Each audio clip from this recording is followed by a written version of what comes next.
And okay, some of the things he writes in there are from historical events, but many of the characters are not historical. And they're actually described time travel. That sounds fun. It is fun. It's really good. The first one I want to read is called Hi everyone, welcome. Thank you so kindly for joining us. Welcome to Green Apple Books on the Park. My name is Car Johnson. I'm the event coordinator for Green Apple, and tonight I am delighted to welcome Kevin Fisher-Paulson for the release of his book, the San Francisco release, the San Francisco Lunch. We're celebrating Secrets of the Blue Bungalow tonight. More true tales of family life in the outer. I might be missing an outer. Yes. Excelsior. Thank you. Let's give another hand for Kevin. Welcome home.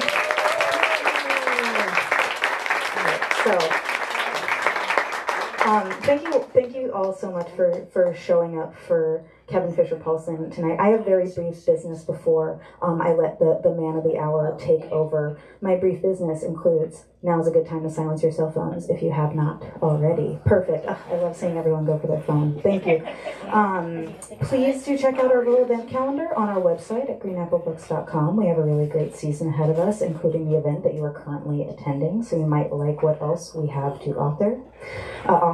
The restroom is behind us. It is available after the event and not during the event for obvious reasons. Because you're guests in our home this evening, we like to make it available for you. It's not something that we do during regular business hours, but you're at an event. We want you to be comfortable. So if you have any questions about that, feel free to ask me. I will gladly answer them. We have books from our author available at the front register. You can find them there. You can buy them at the front, bring them to the back to be signed after the event, and I think Kevin would gladly sign them? Gladly. Excellent, thank you. If you've been here before, you've certainly heard me say that when you buy books from us, not only do you support us as an independent bookstore, you support the author who put so much work into making this book, and then you get to have a book, and it might be signed, so that might be the best part. If you're able, we always appreciate it. Thank you so much. And without further ado, I'm going to go ahead and introduce our author this evening.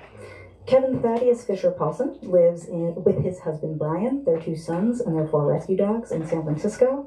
When not writing, he serves as chief deputy for the San Francisco Sheriff's Department. He earned a degree in American Studies from the University of Notre Dame in 1980, and subsequently studied writing with the likes of Dorothy Allison, Jessica Hagedorn, and Steve Abbott, and has attended courses at the University of Iowa and the University of Oregon.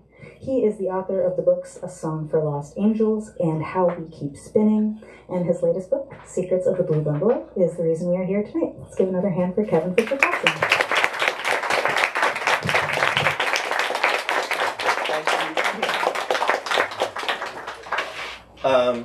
Okay.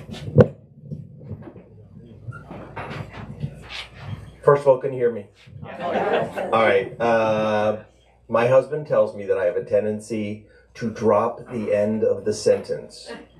So if I have started a really interesting sentence and you can't hear the end of it, feel free to go louder. Especially the people who are in the back.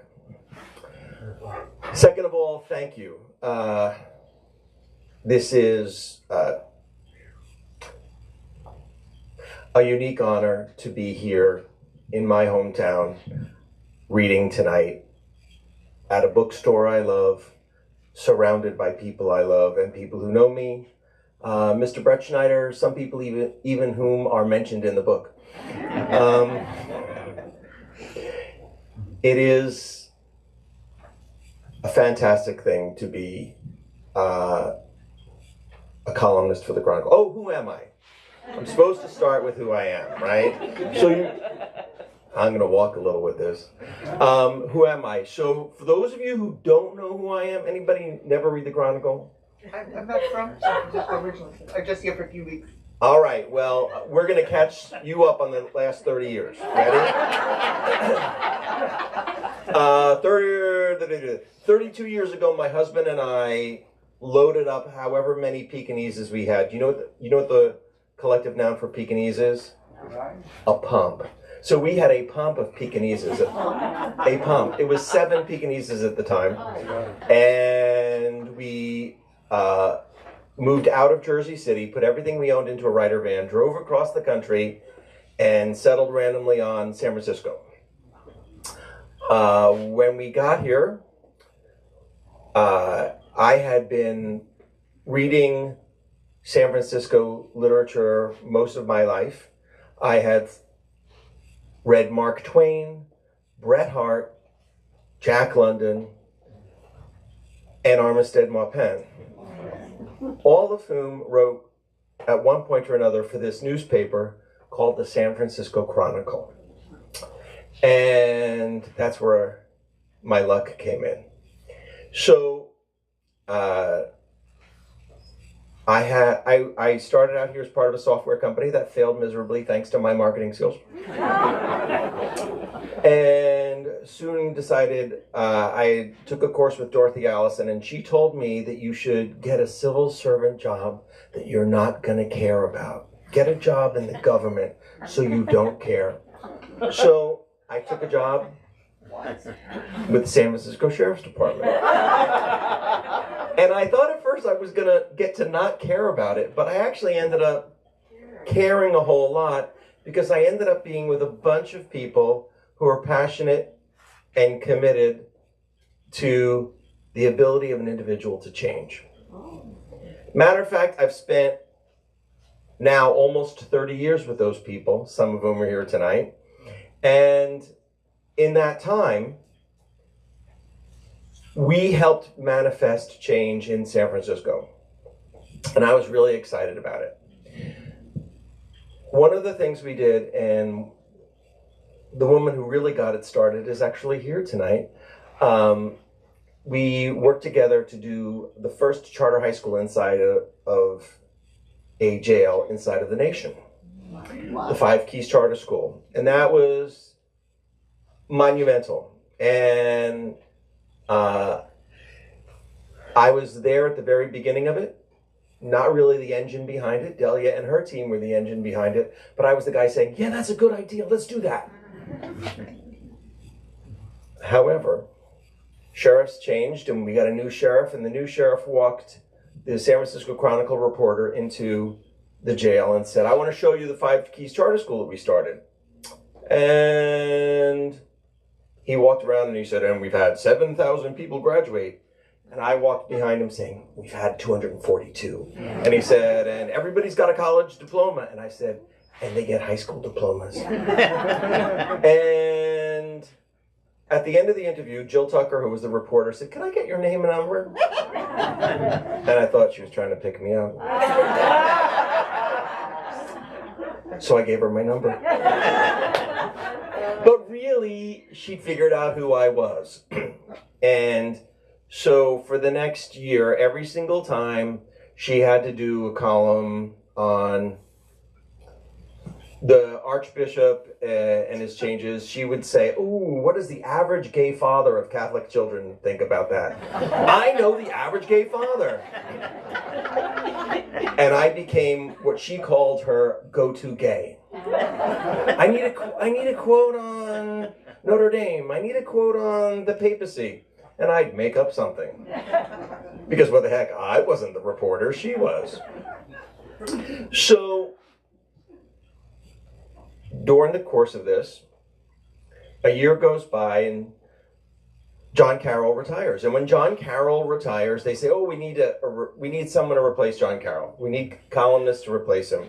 So they put out this thing, and more than 800 people send in test columns to see if they can be the next John Carroll. Well, John Carroll had succeeded Herb Caen, who had succeeded Armistead Maupin, who had succeeded Bret Harte, who had succeeded Mark Twain. Big shoes to fill. And the then editor, David Wiegand, goes out to lunch with Jill, and he said, for Christ's sake. And she said, what? And he said, I read 800 columns, and none of them are a unique slice of life of San Francisco. So she said, What about a gay deputy sheriff married to a dancer, raising a black son, a mixed race son, and an ever-changing number of rescue dogs? And he said, well, could the guy write? And she said, hang on a second. I had just sent her an email that morning, Lon, talking about Zane's first pubic hair.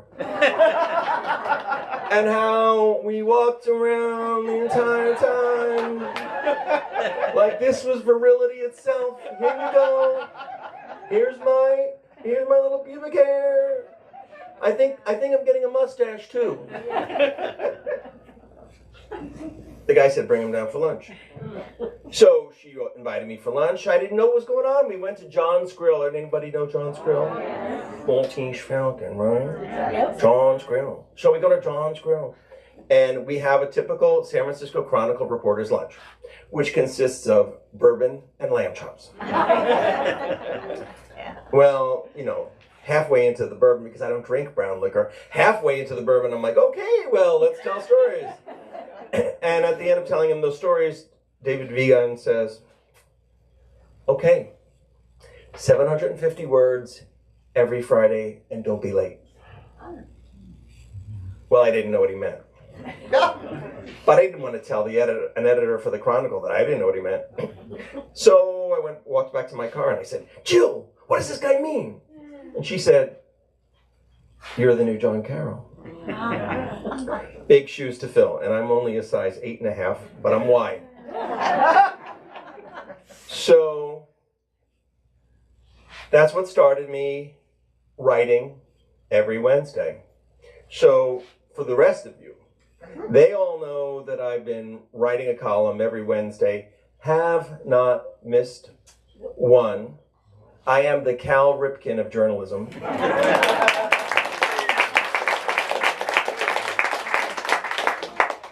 And every once in a while, one of my editors will say, why don't you put that into a book? So the first book, we have live props. Okay, ready? Really quickly. I've done 2 books before this. The first book is A Song for Lost Angels.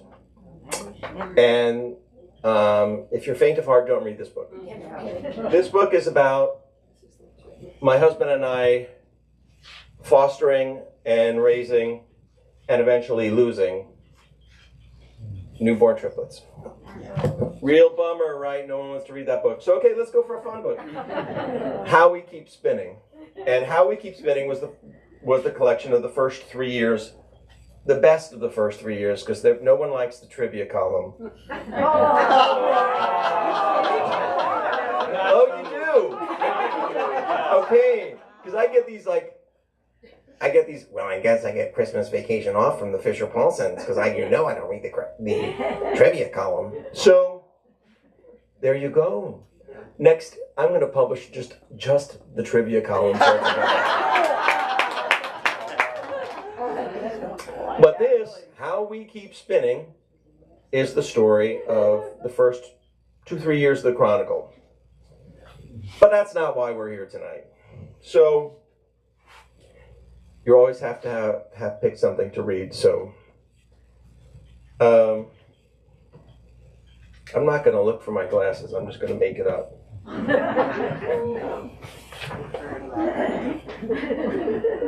Oh, this is a good one, especially considering tonight. So, I didn't know how many of you were going to show up. And here's the thing. The last time that I released a book, which was How We Keep Spinning, my first San Francisco reading was at Green Apple Books, a great place to pick up a book. Did I put the commercial in that you should buy a book before you leave tonight? Small bookstores, really trying to work it in America, buy a book. Okay. So, but 4 years ago, I didn't know anybody was going to buy a book or not. Like, are you going to buy it? Are you going to show up? I don't know. So, this is from the last time I put a book out and showed up at Green Apple. This past Sunday, Father Matt stopped wearing white and went back to the everyday green vestments. We Catholics hang on to Christmas for a long time, but even my husband Brian takes the tree down at some point. The electric nativity has been stored in the garage. The stockings have been unhung from the chimney with care, and even the roof cow down the block is naked. For those of you wondering, those of you not from San Francisco, down the block from my house, there is a large cow living on top of the roof. She's an escapee from the Cow Palace. I told John and Susan they should at least cover her udders with a fig leaf, but John replied, "Even roof cows take a holiday from the holidays." It will take a few more weekends to dismantle Brian's Christmas village / megalopolis, but even in the outer Excelsior, we are in what liturgical calendars call ordinary time. Today is the feast of Saint Ceolwulf. There's no reason you should have heard of him. He's the patron saint of nothing special, so it's unlikely that you're going to name your firstborn after him. Oh, little Ceolwulf Fisher-Paulson. Growing up in South Ozone Park, I wanted Christmas to last all year long, but now I see why we need a break. It's why we have 10 months of school followed by 2 months of summer. It's why we have 4 months of basketball followed by 1 month of March Madness, which inexplicably occurs in April. We need a break from the extraordinary, and the Fisher-Paulsons love ordinary because we get so little of it. I asked Brian what he wanted for a gift, and he told me 20 minutes without a crisis. And thus, we are in the mundane. Aiden's cast has been removed, and for Zane, the Unified School District picked the high school in the city farthest from the Bedlam Blue Bungalow, Washington High. Oh, jeez. We Fisher-Paulsons are notorious, and the first day out, the assistant principal, Mr. Lynch, understood that their names were a lot more likely to get mentioned in the newspaper, or even a book, Mr. Brettschneider. Last week, I read from my new book, How We Keep Spinning, at Green Apple Books. As Zane and I drove across town, I worried. The first week that we moved into San Francisco, I walked into Gump's, and it happened to be the day that Herb Cain was reading. The room was full. Me, I just hope somebody shows up. It's going to be really embarrassing if we're the only ones. Zane mused. People will show up. You're the Carlisle. Who? He rolled his eyes and explained, Carlisle, in Breaking Dawn. I replied, oh, you mean the wimpy vampire? He replied, no, I mean the guy that everybody shows up for. The guy who, when you get killed, the rest of us go berserk. We parked the Kit Cap and walked into the store. I was wrong.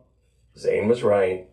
Eileen, the manager, said, you must be better known than I thought. Yesterday, I never heard of you. Today, the room's already full, and we sold out of all your books. Some woman even left a cake. I'm not at all famous. But Eileen was right about one part. I do inspire carbohydrates. Diane Boat had left a sour cream pound cake with lemon glaze frosting and a peanut brittle garnish. Oh, wow.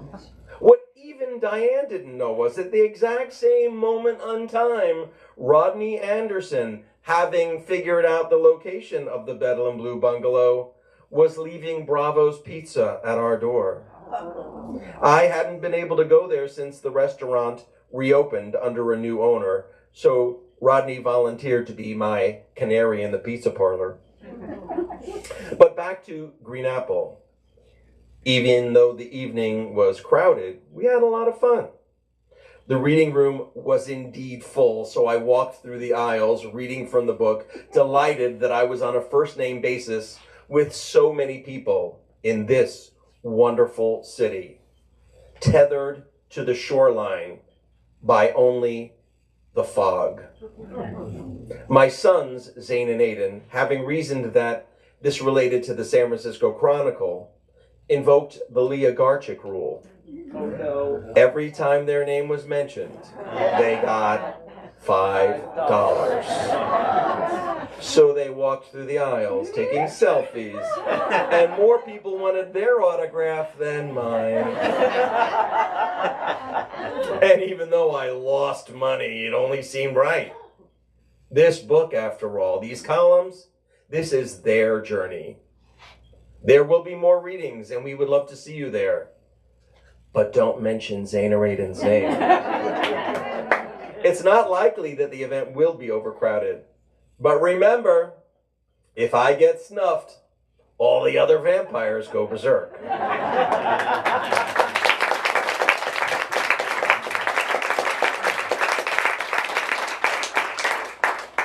So that was the first reading. My first book, A Song for Lost Angels, sold tens and tens of books. Thank you. There's one person. Anybody else? There we go. The great thing about writing for the Chronicle is I can now say 5 million people a day read my stuff. But that's only on Wednesdays. So when I first got the job for the Chronicle, it was a surprise to me. And I said to Brian, they said they hired me for the Chronicle. And Brian said, really? And then 3 days later, they said, I got a phone call saying, this is so-and-so from the Chronicle photography section, and we need you to come in and take your picture. And I said, Brian, they want to take my picture. And he said, are you sure they got the right name? But he said, well, let's be careful anyway. So we went to Stonestown, and he picked out, went through 5 different stores, and finally said, there, you'll wear this shirt. I said, it's purple. Nobody wears a purple shirt in the Chronicle. And he said, exactly. And I went down, took my picture, and there was David Wiegand, and he said, so you're really going to have to introduce yourself because I checked. No one has heard of you.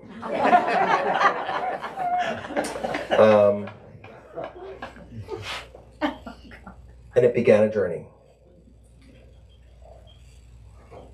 The first column I wrote was about where I was and who I was at that point in time. I've taken a number of writing classes in my life, and one of the only things I remember from the writing classes that I do right, because I do the grammar wrong and I do the tensing wrong. One of the few things that I get right is write about what you know about. I had written this great science fiction piece for Dorothy Allison, only I was the only person who thought it was great. I have in my drawer in my office a collection of 150 phenomenal poems. Only no one else thinks they're phenomenal. But I did find, as time went by, that what did I know to write about? So the first thing I wrote about was St. John's. And I wrote about what the experience is of being sitting there in the dugout coaching the Bad News Bears of baseball, which is my son and his baseball team. And in it, we introduced who the people were, who the characters were. And as time went by, the first few weeks that my column came out, it wasn't quite hate mail. It was more like disdain mail. And in the disdain mail, people would say, well, I guess they needed a gay demographic, a black demographic, a mixed race demographic, and a rescue dog demographic. And by the way, the rescue dogs were Asian, so that we got it covered. We got every single thing covered. Yeah, you get the Republican. And we'll get to that in a minute. And that was the first couple weeks. And then I started getting mail like, oh, hey, I read 2 of your columns. It's not really so bad. Oh, well, thank you. And then as we got a little bit, as the engine started chugging up the hill, I started getting, I wouldn't call it hate mail so much as disdain mail from gay men. Because they kept saying, we thought this was going to be the gay column, but it's not really gay. And I thought, walks like a duck? And as time went by, I thought, well, write what you know about it. I don't really know about being gay. All I know is how I've done it, right? And a lot of other people have a better shot at gay than I do. But I do know about family. And one of the things that happened as time went by is I discovered that I write about family because it's what I'm in the middle of right now. Good, bad, or indifferent. My family, as time went by, the early readers who said, the early readers who invariably wrote to me saying, you and I have nothing in common. After all, I'm a heterosexual, yada, yada, yada. Started writing back and saying, you know what? Actually, we do have a lot in common. We have teenagers. Anybody have a teenager? Oh my God. Right? They're horrible. I actually don't know how the human race got this far.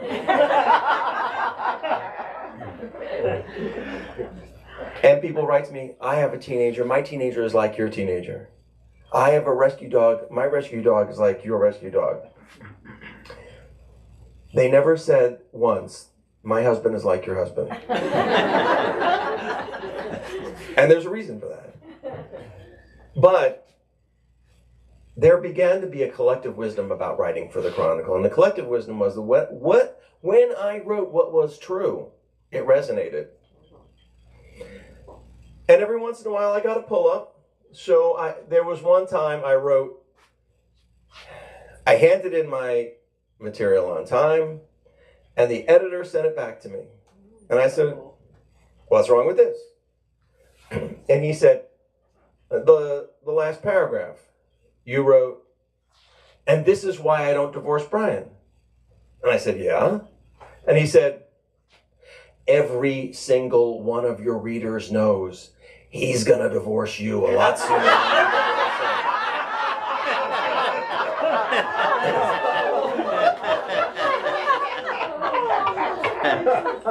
And that's what marriage really is about.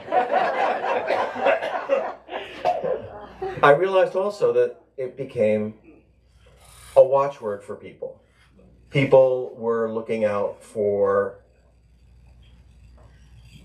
what are the mechanics of is it 38 years? I lost 30, yes. Brian and I have been together for 37 years, and it feels like 37 minutes underwater.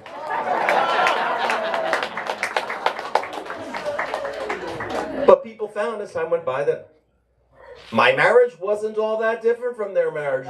The plumbing might be a little bit different, but other than that, You gotta wonder what to get him for your anniversary. You gotta wonder what's it gonna be like when we get older. You gotta wonder, how do we get the kids to move out? And it became, in many ways, David Vigan was right. We are the prototypical San Francisco family. We just don't look like one. I'm gonna get the cheaters out for this one. If I can find them. So, I have two pairs of glasses. I have a pair of glasses that have a green tint, and they go exactly with this suit. And I was all set to walk out the door with them, and then Aiden rolled his eyes and he said, "No, you need the author glasses." There you go. Oh, there you go. Do I look like Proust? Shaw.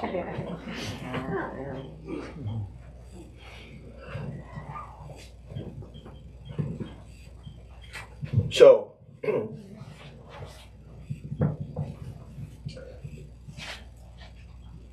when Aiden's not here, I can read the Aiden stories. This explains a little about driving. During my third attempt at fitting the kip cap between two Chevys, Aiden, who turns 14 in May, began his campaign. When do I get my driver's license? My husband Brian rolled up his window, exhaled, and said, "I'm not going to teach you how to drive until you learn how to curse." Aiden snarked, "Daddy doesn't curse, and look at how he drives." Papa replied, "Remember the broken bumper on the Queen Mary? The smashed-in door on the Griffin? The Escort that got totaled before we even gave it a name? This happens because your father doesn't know how to curse." He's right. I can no more operate the F word than I can a stick shift. Not Brian. 1 foot on the pedal, 1 hand on the steering wheel, while he questions the lineage of anyone who drives below 85 miles an hour in the fast lane. Brian is fluent in the profane, but I am a man of few expletives. How are emojis like curse words? Neither of them does very well in the print medium, but they thrive in other environments. If emojis are the exclamation points of the text stream, then the S word is the auditory equivalent. My husband Brian cut his teeth in the Palace Theater, performing in the original La Cage aux Folles, sharing a dressing room with 7 divas who knew 15 ways to read your beads. Drag queens are to cursing as Al Gore is to the internet. You'd think I would have gotten better at cursing, page turn, for all my 20 years of working inside of a jail, but it's a lot like fish. You see, when I was in high school, I worked as the prep cook for London Lenny's seafood restaurant, cutting the salmon, scaling the red snapper, cleaning the shrimp, and it got so bad that cats used to follow me home.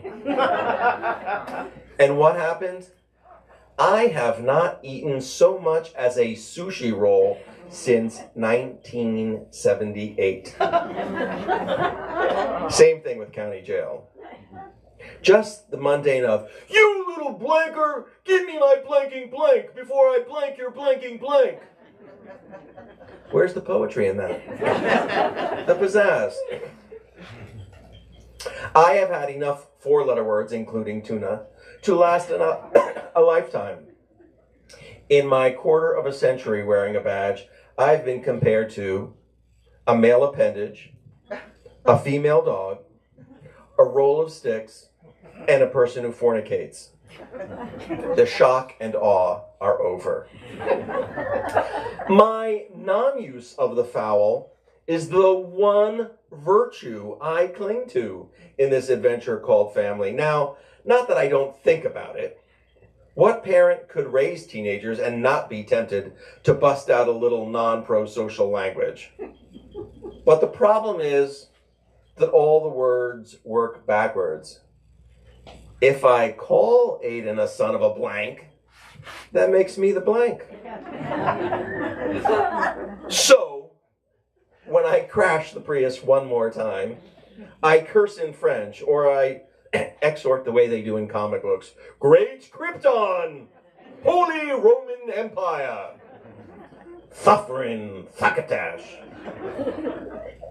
Brian insists that I suffer from a curse word deficiency. Buddy boy the dog curses better than you do. I didn't really think it was a problem until I sent in a column quoting my mother. Nurse Vivian is saying, G-D-N. The copy editor wrote back to say, normally we just say goddamn. Dashes aren't necessary for tame swearing. No one wants this for an epitaph. He was a tame swearer. So I asked, and yes, indeed, the Chronicle has a style book for obscenities. Do not use them in stories unless they are part of a direct quotation. Try to give the reader the sense without using the specific words. There are 4 words that require dashes. Now, I would tell you those 4 words, but then I'd be George Carlin.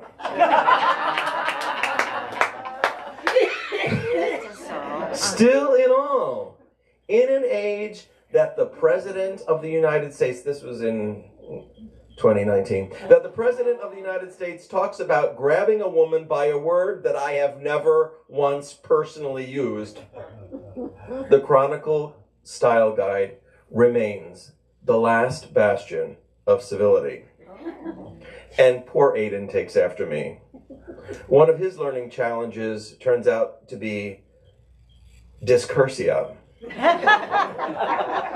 When Zane outmaneuvered him and he took the fall for the 17 peanut butter and jelly sandwiches shoved down the furnace vent, the best he could come up with was, Zane, all the bad words. He got the concept, but not the delivery. There's precious little innocence left in the world. And the last corner of it may just be in the outer Excelsior, in a Bedlam Blue Bungalow, where a little boy named Aiden has his own style guide, and you don't need to compare people to genitalia or parallel park.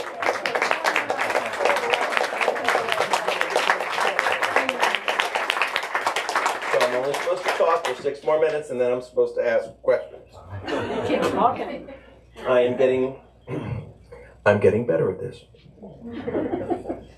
Last 6 minutes. Do you want personal anecdotes of how witty and charming I am, or do you want me to read one more thing? Personal anecdote. Personal anecdotes win. You were gonna get the one that's up for a Pulitzer. Yes. 6 more minutes of personal anecdotes, and then you get to ask questions. So, this book, which hopefully you'll buy as well as 3 or 4 other books, because bookstores have to stay in business by people buying books. That's how it works. This is democracy, right? The last reading I went to, people were talking about the size of the Chronicle. Now, I'm Irish, so I don't talk about the size of anything.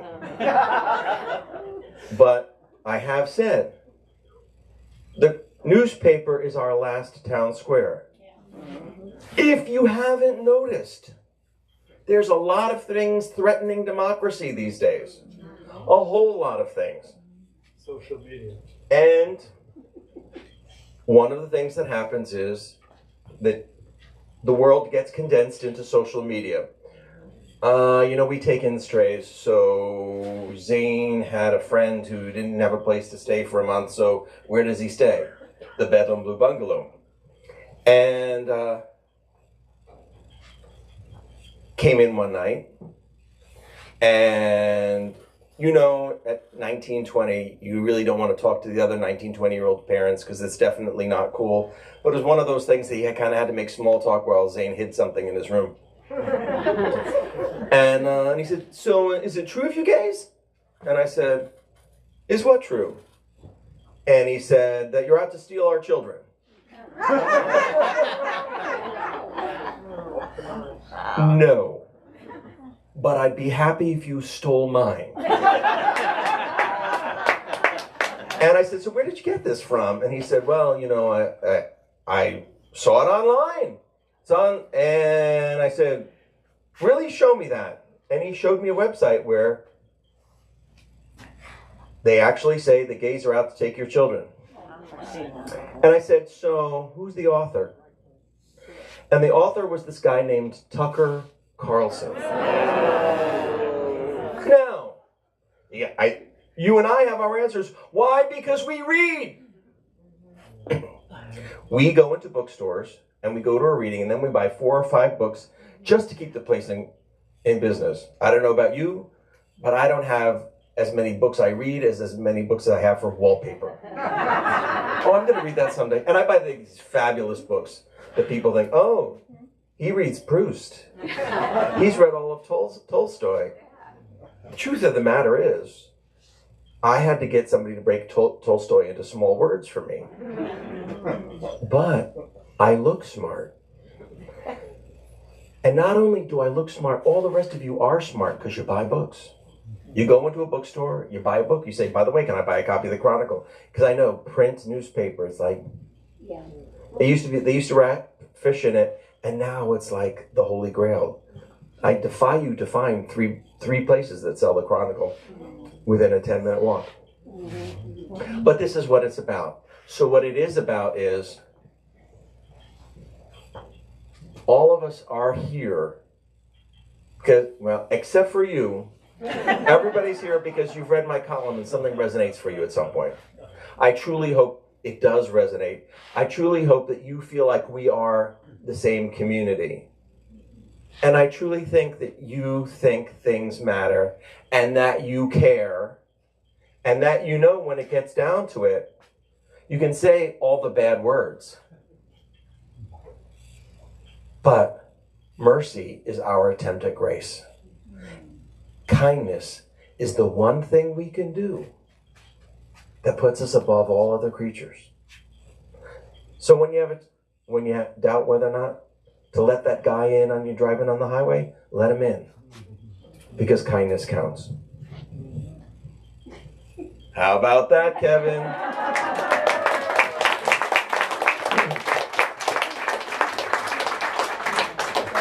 And Brian thinks I'm long-winded. Can you believe that? Who has a question? Yes, ma'am. How did you come up with the 4 outers? How to come up with 4 outers? I did not. So, when I first started writing the column, you'd have to sort of pay attention to notice I would write, no one knows where I live. So I describe it as, the outer Excelsior. The outer Excelsior. And after about a year, the copy editors for the Chronicle said, can we meet you at the Chieftain? Which is an Irish pub around the corner from the Chronicle. And I said, sure. And we met, and they said, we have our style guide for Fisher-Paulson. There's 4 outers to the Excelsior. It's like a good martini. It's not the Blue Bedlam Bungalow. It's not the Bungalow Bedlam Blue. It's the Bedlam Blue Bungalow. We've been paying more attention to you than you have. But from now on, you're going to do that, and you're going to stop putting 2 space bars after the period. Never argue with the copy editors, so it's 4 outers to the Excelsior. Great question. Any other questions? You have 16 minutes. Yes, ma'am. I can't remember his name, but are you familiar with the priest in LA who works with the gangs there? Oh. Yes, I am. Actually, I've been down there. And so somebody in this room started in San Francisco jails the Resolve to Stop the Violence program. I don't know who it is. Delia. And among the things that we do between the Resolve to Stop the Violence program and the 5 Keys Charter School is we work at breaking down the reasons why people commit violence. Breaking down the male power paradigm. And I say male power because 90% of crimes are committed by men. Break down the reasons why this happens and get to the why is a gang more important than a family. If we can get to that, we can break down some of the reasoning for it. So it's good stuff. It's well worth supporting. I just wanted to say that you remind me of him. Do you remember his name? I do not. Father Boyle. Yeah. Is he good looking? He's very funny and very literary. Oh, yeah. What's his name? Boyle. Yeah. I remember him on the radio. Yeah.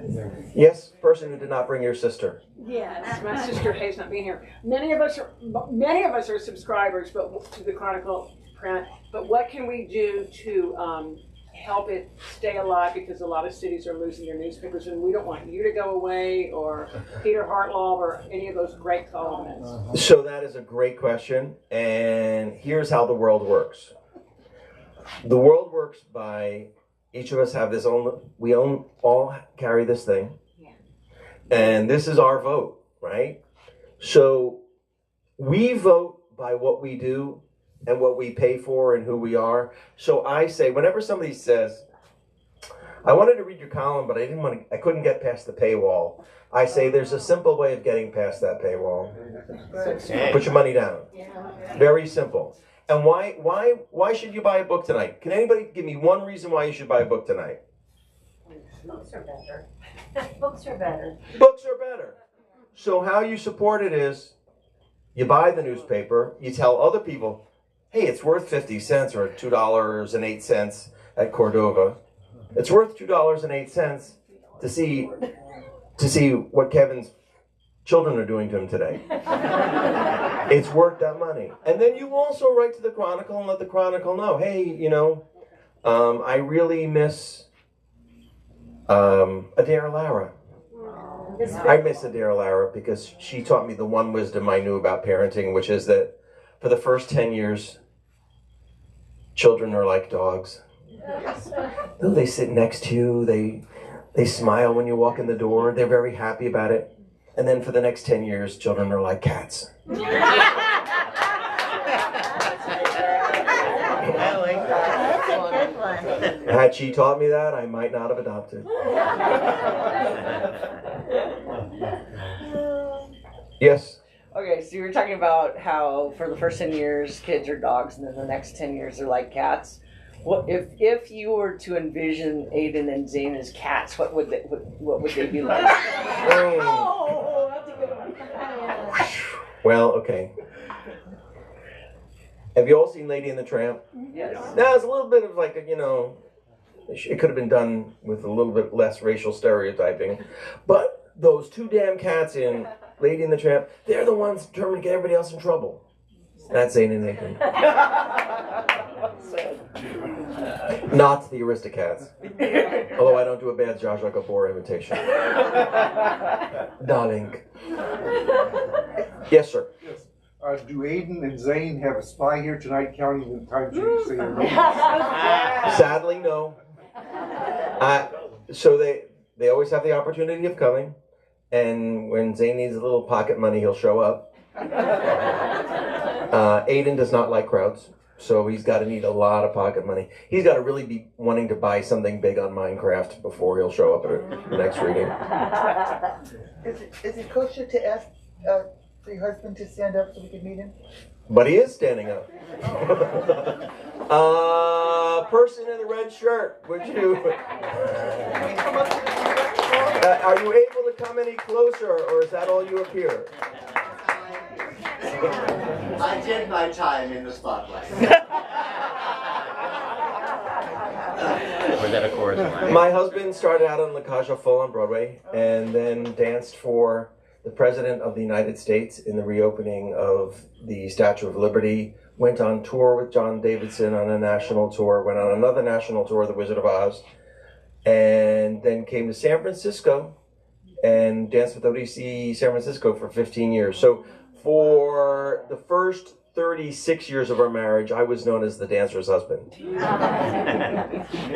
I'm the lowest form of celebrity. I'm the dancer's husband.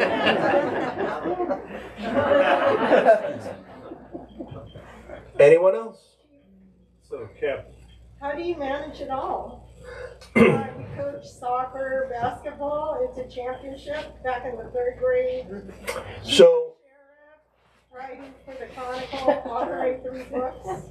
so the first thing, how do I coach a championship basketball team? And yes, we were the champions. I get your son to play on the team. That's the first answer. The second answer is how do you write and work for the as a deputy sheriff and raise 2 sons and occasionally even take the dogs out? And this is what you do. What you are passionate about, what you care about is what you do. And if you're not passionate about it, don't do it. So if you don't really like your job in the sheriff's department, don't work for the sheriff's department. I've had 30 years where I've been an agent of change. 30 years ago when I first joined the sheriff's department, I was the first openly gay person to go to Santa Rosa Academy. And the range instructor said, if I were you, I'd quit now. Your wrists are too limp for you to ever pass shooting. Oh, wow. And I thought to myself, I'm gay. I know something about shooting. And, oh, not that way. But 30 years later, we're the first agency to have an transgender awareness training approved by the state of California. 30 years later, we're the first department to have a charter high school inside of a jail. We started the Resolve to Stop the Violence program. We moved forward with the Roads to Recovery program. Here's what we did. We believed in people's ability to change. So what you're passionate about, do and do a lot of. And what you're not passionate about, don't do it. Find something else you love. You were pointing, yes, this way. Of all the His eyes are better than mine. of all the authors that you've ever read, if you could choose one author of a book you've read, who would you be your favorite? Okay, and that's a hard one because there are some. Okay, and I have to, by way of getting to the one, mention a few others. I love Ursula Le Guin because Ursula Le Guin famously said, if it's not kind, don't write it. Yep. I love Armstead Maupin because he got me to where I am. Honestly, you couldn't have had a regular gay family columnist until you had a gay dating columnist. But the person whose books I think give me the most comfort in the middle of the night are Anne Lamott. I met her once and I gushed. We were sitting on the steps of the Opera Plaza and she was obviously going into the opera and I was obviously not. And like, oh my God, I really love you, you're just so wonderful. And she was like, thank you. But she was every bit as gracious as in person as she was in every single one of her books. So yeah, I won for every category, but I'd say that's the one I like to read in the middle of the night when I'm not so sure how things work. Wow. Yes, ma'am. If you feel comfortable answering, we're just wondering how your health is doing. Oh, great question. So, and you're asking on a great day because, the question was, if it's not asking too much, they wanted to know about your health. No, they wanted to know about my health. So you're asking on a great day because I have, for you, the rest of them know, I have stage 4 kidney cancer. It's in my lungs, my lymph glands, my hip bone, my spine. Did I miss anything? No, he thinks I got just about got. At first, I didn't like having cancer. but it's growing on me.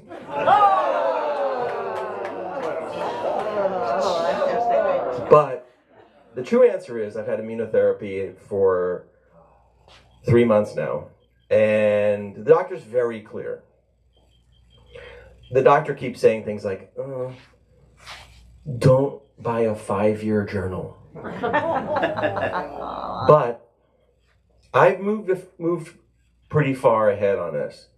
And if you'd have asked me in the past 4 days, how do I feel? I'd have told you I feel lousy because the immunotherapy makes me feel like I got hit by a truck.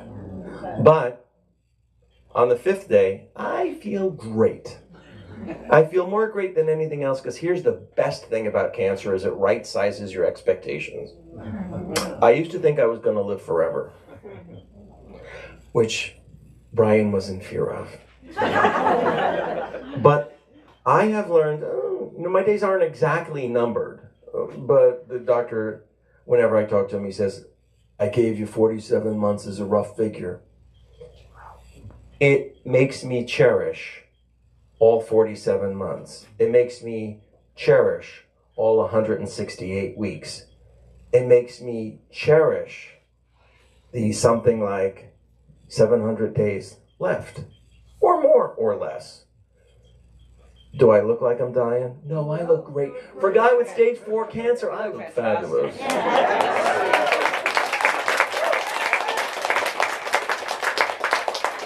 The one thing is the doctor keeps saying to me, now you gotta keep the weight on, you gotta keep the weight on. I'm like, dude, I got it.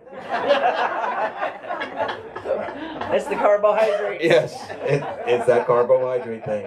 Did anybody bring cake tonight? And I'm getting the 3-minute warning, so one last person gets asked a question. Is it okay to ask about your religious beliefs or your spiritual beliefs or afterlife or God or any of that? That is so not a 3-minute question, but I will tell you this. Zane and Aiden their godmother is Jewish and Wiccan. But they were baptized in the Catholic Church.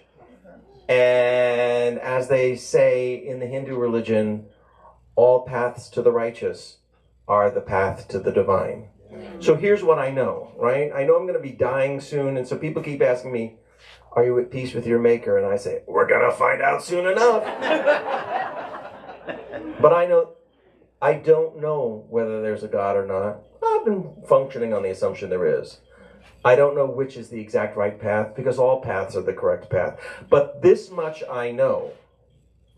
If there's anything else about my life which is important, it is maybe I've gotten one more person to be kind one more time. And that's what it's all about. Yeah.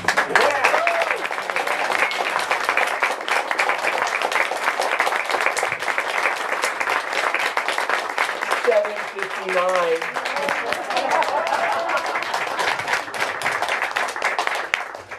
7:59, so I've got less than 60 seconds to say thank you all for coming tonight. I know you have a lot of things to do and a lot of places to be in the world, and I'm only one of them.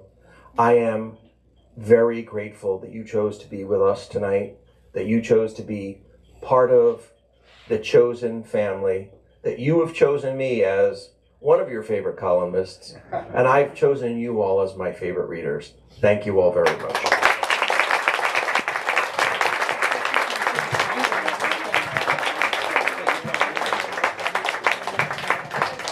Can we give one more hand for Kevin?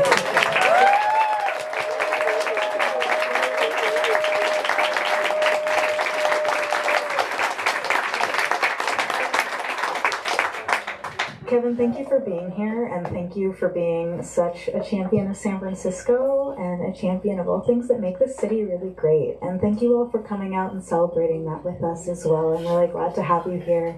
And everyone online, thank you, online audience. We appreciate you as well, wherever you're tuning in from. I'm just here to say that we have Kevin's books available for purchase at the front register. You can find them there, and you can bring them back here to have them signed. I think I'm going to set you up right here to sign books, if that is okay. Let's give this man 1 minute to recuperate. before we start the signing line. But in the meantime, find some books at the front. You might find something in between as well. And thank you so much. We'll see you next time. You too.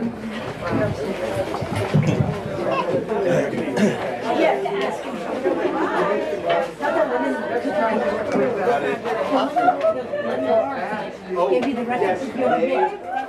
Yeah, mine just kind of getting They're one of those, you know, I have like 5 or 6 recipes that I go, oh,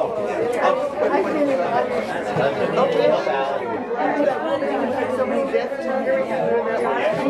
Yeah, 'cause that's the only one I've been to.